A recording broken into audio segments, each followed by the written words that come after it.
Assalamualaikum warahmatullahi wabarakatuh. Perkenalkan, nama saya Emelia Astuti, mahasiswa Universitas Maritim Raja Ali Haji, Fakultas Ekonomi, Prodi Akuntansi. Video ini saya buat untuk memenuhi tugas mata kuliah pengantar ilmu dan teknologi kemaritiman dengan dosen pengampu Bapak Wiwin Kusuma Asmaja Putra, SMI, MSI.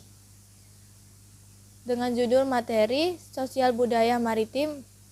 Adapun submateri yang akan saya bahas, yang pertama, benua maritim Indonesia, yang kedua, potensi kemaritiman Indonesia, yang ketiga, kondisi ekonomi dan budaya masyarakat pesisir, yang keempat, ada fakta sejarah kemaritiman Indonesia, yang kelima, ada kejayaan Kerajaan Maritim Indonesia Nusantara, 6. Pengertian masyarakat pesisir, 7. Kebudayaan maritim, 8. Pembangunan benua maritim, dan terakhir 9. Keadaan dan masalah maritim Indonesia. Benua maritim Indonesia. Benua maritim Indonesia adalah wilayah perairan dengan hamparan pulau-pulau di dalamnya. Sebagai satu kesatuan alamiah antara darat, laut, dan udara, di atasnya tertata unik dengan sudut pandang iklim dan cuaca keadaan airnya. Tatanan kerak bumi, keragaman biota, serta tatanan sosial budaya. Dalam era globalisasi, perhatian bangsa Indonesia terhadap fungsi, peran, dan potensi wilayah laut semakin berkembang. Kecenderungan ini dipengaruhi oleh perkembangan pembangunan yang mengakibatkan semakin terbatasnya potensi sumber daya nasional di darat. Pengaruh lainnya adalah perkembangan teknologi maritim sendiri sangat pesat sehingga memberikan kemudahan dalam pemanfaatan dan pengolahan sumber daya laut. Karakteristik benua maritim Indonesia. Benua maritim Indonesia terbentang dari 92 derajat bujur timur sampai dengan 141 derajat bujur timur dan 720 derajat lintang utara sampai dengan 14 derajat lintang selatan, yang merupakan negara kepulauan terbesar di dunia yang terdiri dari A. 5.707 pulau yang bernama dan 1.801 pulau yang belum bernama. B. Luas perairan 3,1 juta km persegi dan luas perairan Z 2,7 juta km persegi. C. Panjang seluruh garis pantai 80.791 km dan panjang garis dasar 14.698 km. Batas wilayah udara. A. Teori udara bebas.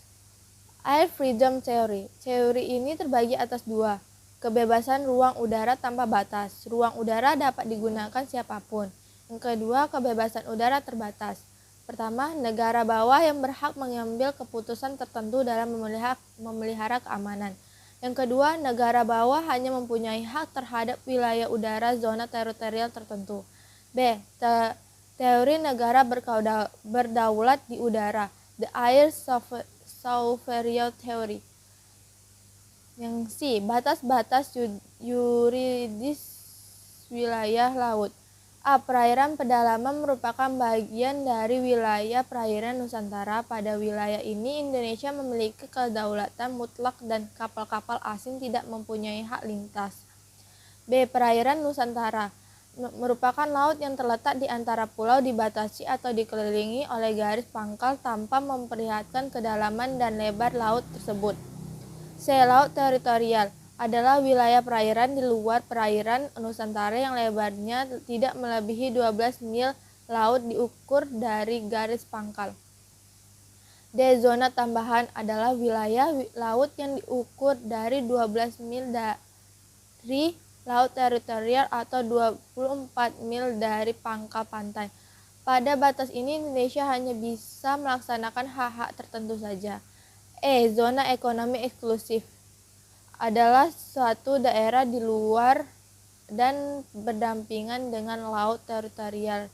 Lebar zona ini 200 mil dari garis pangkal di perairan ini. Indonesia memiliki hak daulat atas eksploitasi.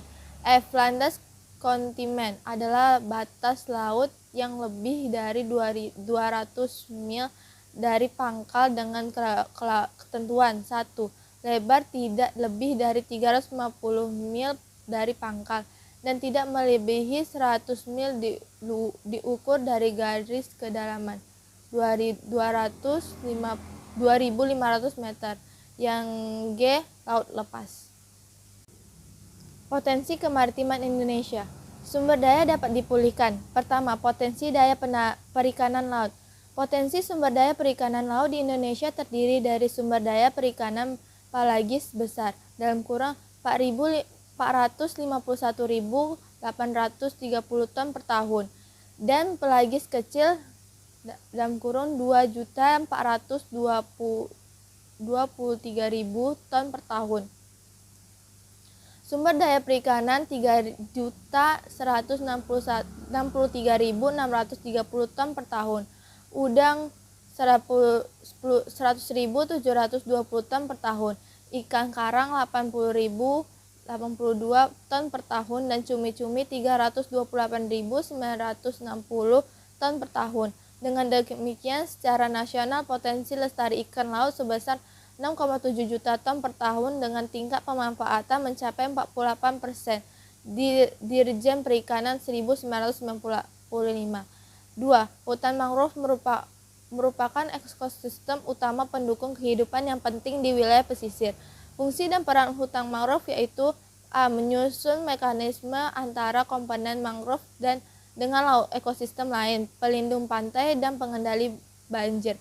B. Penyerap bahan pencemar sumber daya energi bagi biota laut. C. Menjaga kestabilan produktivitas dan ketersediaan sumber daya hayati di perairan.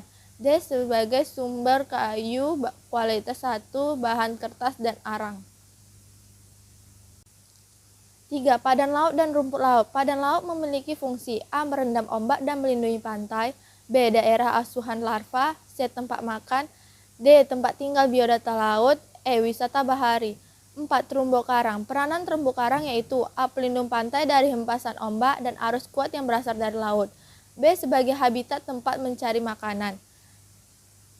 Sumber daya yang tidak dipulihkan. 1. Bahan tambang dan mineral. Bahan tambang dan mineral yang terdapat di laut Indonesia yaitu bahan bangunan, pasir besi, batu apung, mineral radioaktif, garam, titanium, lempung koalim, emas, dan kromium. 2. Minyak dan gas bumi. Jasa-jasa lingkungan. 1. Media transportasi dan komunikasi. 2. Pengatur iklim. 3. Keindahan alam. 4. Penyambaran limbah. 5. Wisata bahari. Kondisi sosial ekonomi dan budaya masyarakat pesisir. Besarnya potensi kelautan tersebut ternyata tidak diikuti oleh kesejahteraan masyarakat nelayan. Hal ini terlihat di mana kondisi sosial ekonomi nelayan kita sangat jauh berbeda dengan potensi sumber daya alamnya. Hal ini dibuktikan dengan masih rendahnya sumbangan sektor kelautan selama pelita 6 terhadap produk domestik bruto atau PDB nasional yaitu 12,1% dengan laju pertumbuhan 3,8%, jauh di bawah laju pertumbuhan rata-rata seluruh sektor sebesar 7,4%. Nelayan adalah suatu fenomena sosial yang sampai saat ini masih merupakan tema yang sangat menarik untuk didiskusikan. Membicarakan nelayan hampir pasti isu yang selalu muncul adalah masyarakat yang marginal, miskin dan menjadi sasaran eksploitasi penguasa baik secara ekonomi maupun politik. Kemiskinan yang selalu menjadi trademark bagi masyarakat dalam beberapa hal dapat dibenarkan dengan beberapa fakta seperti kondisi pemukiman yang kumuh, tingkat pendapatan dan pendidikan yang rendah, rentannya mereka terhadap perubahan-perubahan sosial, politik, dan ekonomi yang melanda, dan ketidakberdayaan mereka terhadap intervensi pemuda dan penguasa yang datang. Fakta sejarah kemaritiman Indonesia. Indonesia merupakan negara kepulauan terbesar di dunia. Negara ini memiliki bentang laut wilayah 70% dibandingkan dengan laut daratan yang hanya 30%. Sejatinya bangsa Indonesia adalah masyarakat bahari. Sebelum penjajah Belanda, Indonesia berkotak-kotak ke dalam kerajaan-kerajaan kecil. Di antara sekian banyak kerajaan kecil itu terdapat kerajaan besar berbasis maritim di tanah air yang mampu untuk menyatukannya, yaitu Sriwijaya dan Majapahit. Kerajaan ini menurut berbagai pakar sejarah cukup disegani di kawasan Asia Tenggara.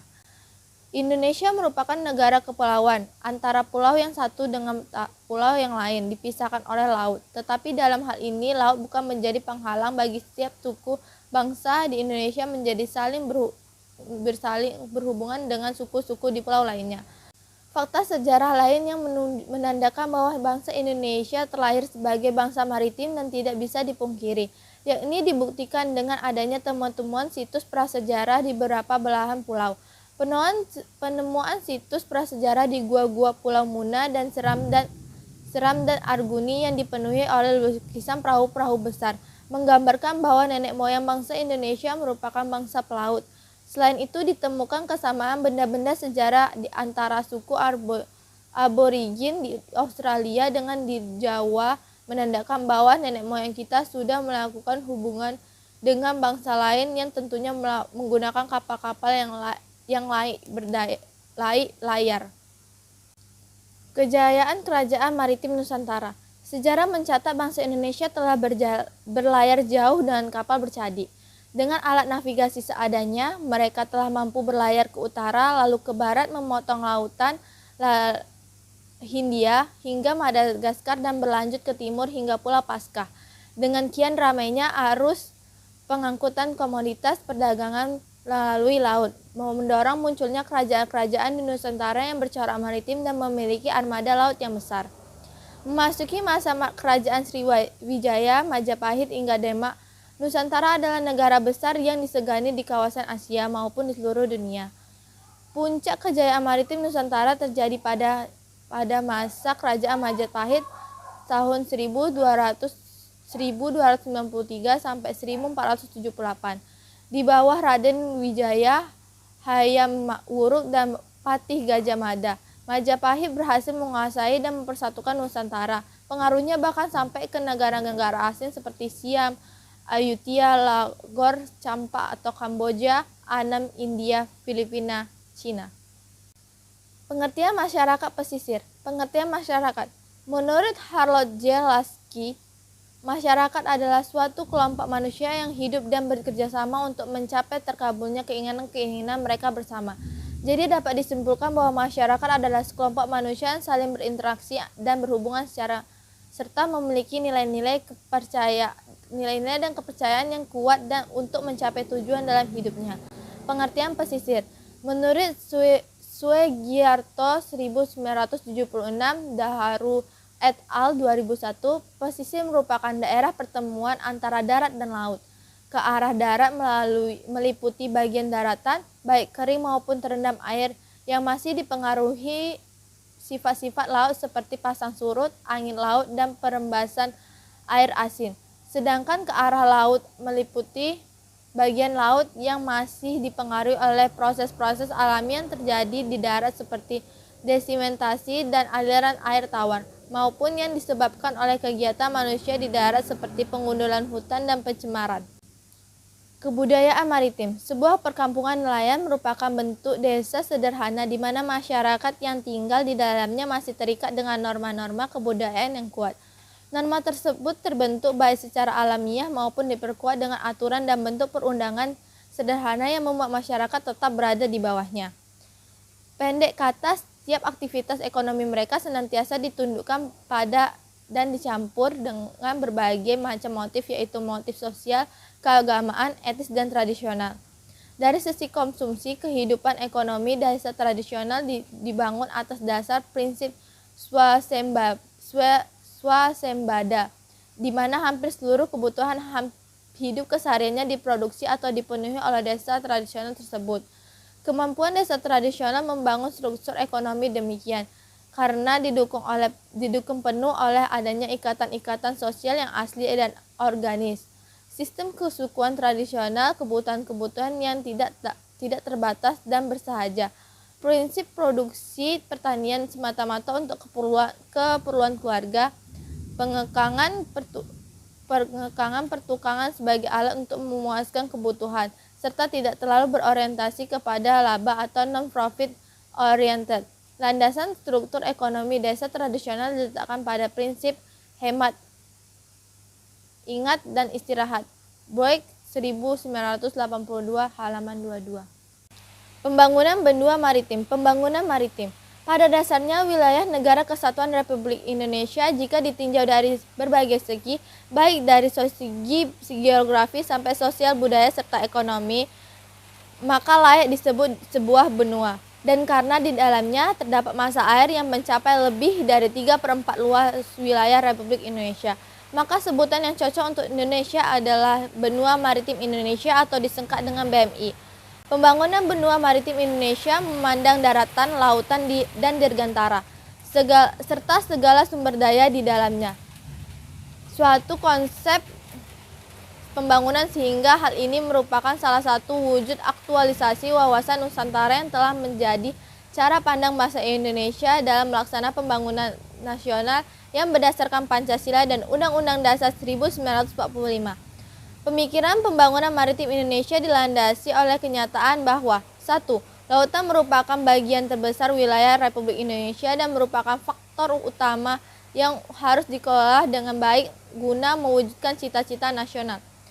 2. Pengelolaan aktivitas pembangunan lautan harus bersifat integral. Keadaan dan masalah maritim Indonesia. Pembangunan maritim memerlukan sistem pengelolaan terpadu, yaitu sistem pengelolaan terpadu wilayah pesisir dan lautan. Dalam pengelolaan ini berbagai masalah akan muncul, berbagai konflik akan terjadi yang disebabkan oleh adanya degradasi mutu dan fungsi lingkungan hidup, yang antara lain disebabkan karena musnahnya hutan bakau, rusaknya terumbu karang, abrasi pantai, intrusi air laut, pencemaran lingkungan pesisir dan laut, serta perubahan iklim global. Berbagai masalah tersebut berakal dari 1. Masing-masing pelaku pembangunan dalam menyusun perencanaan sangat terikat pada sektornya sendiri tanpa ada sistem koordinasi baku lintas sektor. 2. Belum adanya lembaga yang berwenang penuh baik di pusat maupun di daerah yang mempunyai wewenang penentu dalam pembangunan maritim secara utuh. 3. Belum lengkapnya peraturan perundang-undangan yang mengatur kewenangan pengelolaan sumber daya maritim. 4. Belum lengkapnya tata ruang yang mencakup wilayah pesisir laut dan laut nasional yang dapat dijadikan sebagai induk perencanaan bagi daerah. Baik, itu adalah materi terakhir dari video saya. Sekian pembahasan dari saya. Terlebih kurang mohon dimaafkan dan terima kasih sudah menonton video ini. Saya akhiri dengan wabillahi taufiq wa hidayah. Wassalamualaikum warahmatullahi wabarakatuh.